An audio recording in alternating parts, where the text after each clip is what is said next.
So I'm currently in an interesting phase of my plant journey where I want to propagate everything. Either I'm concerned that I'm going to lose it, or I would just like more of it. Either way, I've ordered a couple of substrates to see which one I might like the best to use for propagating. Join me today in this video to take a look at different propagating options and find out where we're going to start our propagating journey.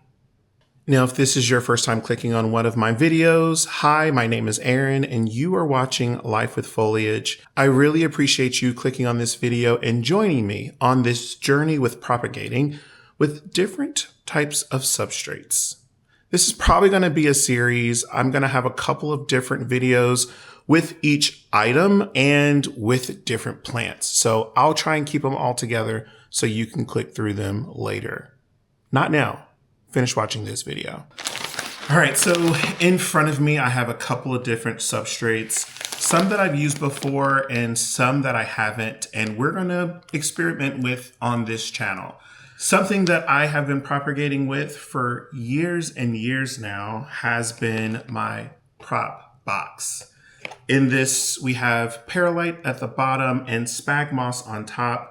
And there is a couple of plants in here now. I see some Hoya Bella, a stem of some sort. I have no clue what it is. And looks like that's all that's alive at this time. Now, this prop box sits at the top of my IKEA cabinet and it just lives there. I really don't pay too much attention to it.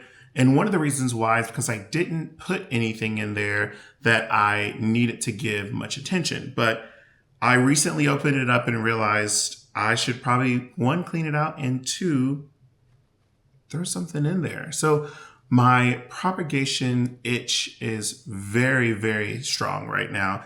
I want to fill this up, but also I want to try out some other substrates. So today we're going to talk about those other substrates, and hopefully in some future videos, you get to see me use each and every one of these substrates. So for our first substrate, let's talk about leca. Leca is going to be one of the first substrates I used, mainly leca, water, and a little plant food to propagate some of my plants. Now, what I traditionally would use leca for, something with a thicker stem, she's a little noisy, thicker stem, or with a longer stem, something that I didn't want to fall over because it created a lot of stability for the plant that I was propagating. You do need to clean leca. Leca is going to be clay balls, so you want to clean off as much of that debris before actually using them. It can be annoying because it can clog up your drain. So be sure to rinse them out in something that you can throw outside, or if you can clean them outdoors, it's probably best.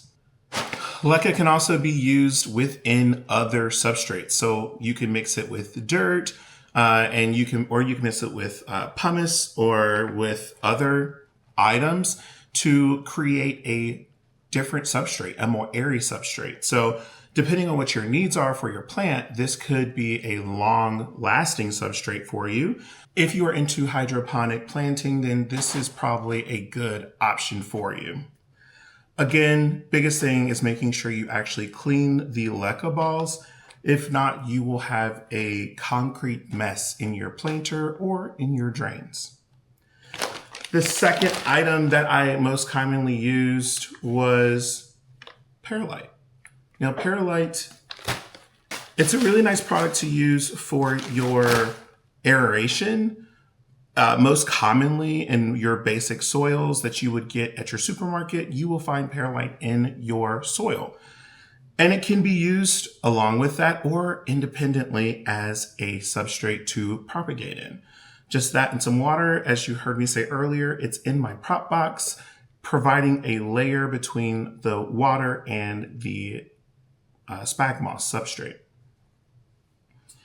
I don't use it often because it can be messy. If you're dealing with plants that have thinner roots, it is really hard to get perlite off of the actual roots. Water, brushing them, no matter what you do, it creates a mess. So I have stopped using it as a substrate to propagate with, but I do use it in other areas to mix and incorporate with. The last substrate that I use, I don't have with me, but it is water. Now, water propagation is probably the easiest for most of your plants. There's less mess because you don't have any leca balls rolling around or any perlite dusting up your space, but you do have a cup of water, which is easy to knock over and can cause water damage in some areas. I think with water propagating, you experience the fastest growth. And I think by taking water propagation and pairing it with some of these other substrates that we're going to take a look at, you create the best environment for your propagating experience. Now we're going to jump into some propagating substrates that I have not used before. Our first is going to be cocoa coir. Now this is the husk of the coconut, and it is broken down into this brick. You have to rehydrate it to actually get it to the texture that you want it. But this is something that I'm interested to see how it's going to work. In my head, this is going to dry out too fast. And knowing me, I'm not going to remember to water my plants on time or my propagations on time before they actually dry out.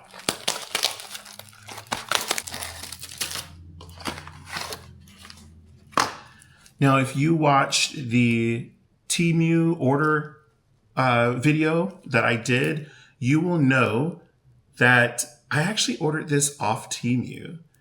And it's in a little plastic wrap here. Came with some tools, which is really nice. I actually think I already have those. But that's all that's in the box. But this little brick is going to create quite a bit of substrate for us to use. Now, I don't know if I'm going to love this, but I definitely do want to try it. Check out that Temu video to see exactly what I ordered for all the planty items that I got from Temu. Our next substrate is one that I have been looking into more and more. I've seen a couple of plant shops use them, and they really seem to enjoy it, and that is fluval stratum. Now, this is typically used in an aquatic scene. So if you have a fish tank, it actually gives you directions on what to do and how to use it if you have a fish tank. But we're not going to use it for that purpose. We're going to use it for propagating. I haven't seen anybody use stratum to mix in with other substrates, so I'm not going that way, but I do want to see what it does just in a cup with cuttings and keeping the moisture intact. Now, this is a pretty big amount. This is 4 pounds of stratum. I don't see me going through all of it within one cycle of repotting. I feel like this is going to last me a while. So I'm excited to see how this goes. If it does last a while, doesn't break down quickly, and I can get a few uses out of it, then it'll be a great substrate to use over and over again, very similar to my propagating box.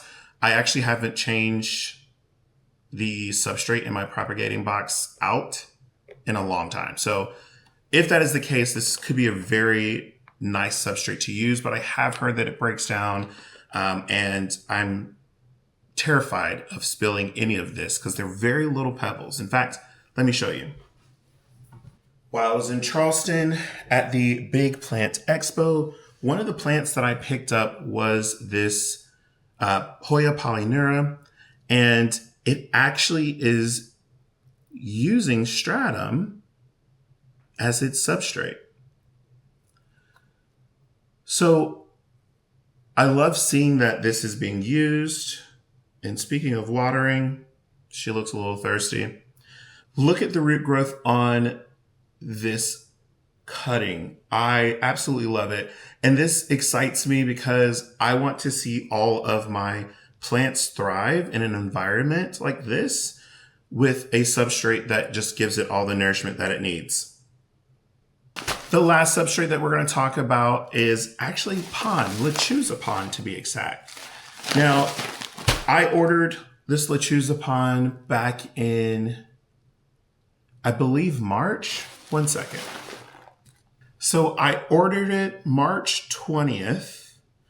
I got an update that it was being shipped a month later, April 21st. And it was in my possession by the 23rd of April. So it took a full month for me to get this. Now it was on back order. I was basically pre-ordering this bag of pond, and I felt that was okay. I wasn't in a rush to use it. Again, a lot of these substrates I'm trying for the first time, such as Lechuzapon, but it was worth the wait. I am excited to use it as a substrate. I'm excited to see what it does.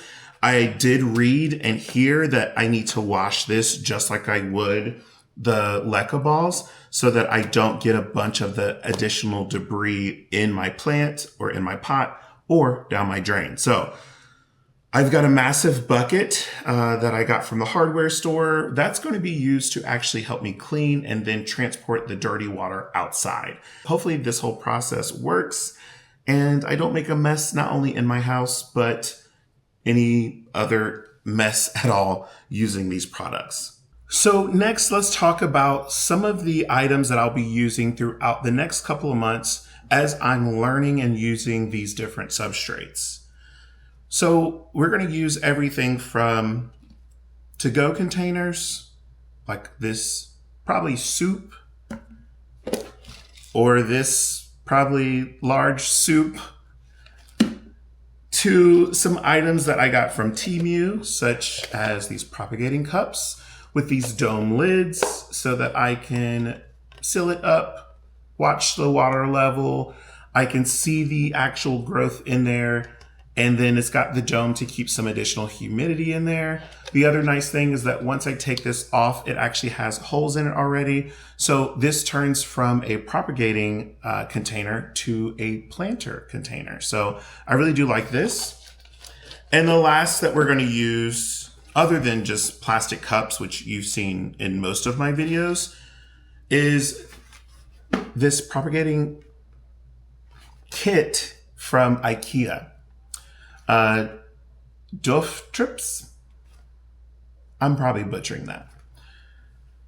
But I'm excited to give this a try as well and see what plants we can propagate in these containers. So stick around over the next couple of months as we propagate. I've got several plants in mind that I want to actually propagate with. How that will turn out and which substrates I will use, I'm not sure just yet, but stick around, click the subscribe button down below, and follow along as I learn and go through this experience myself, and I bring you with me. If you have used any of these propagating substrates in your plant environment, let me know down in the comments below and let me know which one you enjoy the best. I can't say that I'm going to have a favorite, but I have a feeling I'm going to really enjoy one or two of these, and I'll be ordering more substrate in the future. Until our next video, I'll chat soon.